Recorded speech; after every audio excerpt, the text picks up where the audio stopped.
Hello বন্ধুরা, good morning. আজকে আমি তোমাদের 2 বছরের পুরনো অ্যাডেনিয়াম গাছটা রিপোর্ট করে দেখাবো। পুরনো টব থেকে বার করে গাছটা আমি একটা কাপড় দিয়ে এভাবে বেঁধে দড়িতে 3 থেকে 4 দিনের জন্য ঝুলিয়ে দিয়েছি, যাতে ভালোভাবে রুটসগুলো শুকিয়ে যায়।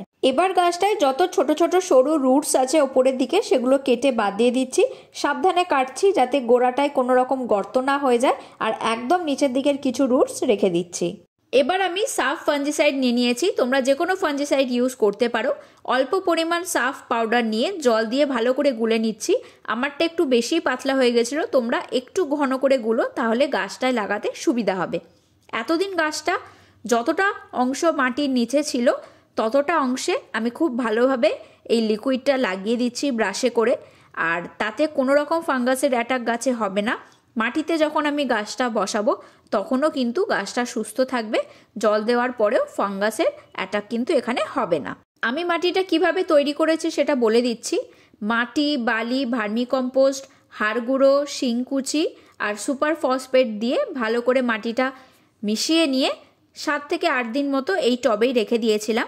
এখন গাছটা বসাবো, তাই কিছুটা অংশ ফাঁকা করে নিয়ে গাছটা বসিয়ে দেব ভালো করে। এতদিন যতটা পরিমাণ মাটির মধ্যে ছিল কিছুটা পরিমাণ মাটির ওপরে রেখে আমি পটিং করব।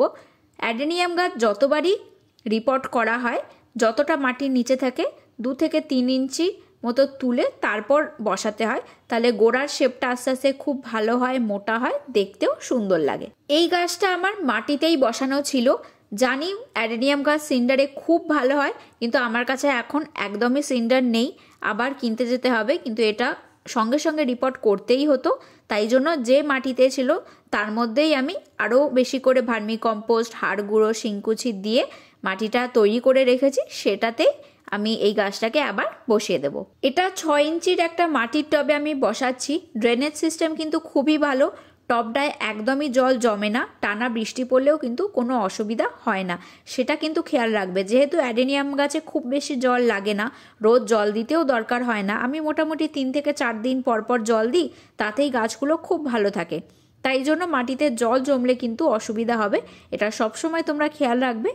জল দেওয়ার একদিনের মধ্যেই যেন টবের মাটি পুরোপুরি শুকিয়ে যায়। দেখতে পাচ্ছ গাছটা আমি খুব সুন্দর করে পটিং করে দিয়েছি। আর শীতকাল হচ্ছে অ্যাডেনিয়ামের ডরমেন্সি পিরিয়ড, তখন একদমই গাছ রিপোর্ট বা কাটাই ছাটাই করবে না। সেপ্টেম্বরের মধ্যে যা কাজ করার মিটিয়ে নেওয়াই ভালো। তারপর আবার যখন গরমের শুরুতে, মানে ফেব্রুয়ারির শেষ বা মার্চের শুরু, তখন আবার করতে পারো। তো আজকের ভিডিওটা এখানেই শেষ করছি। পরের ভিডিওতে খুব তাড়াতাড়ি দেখা হবে।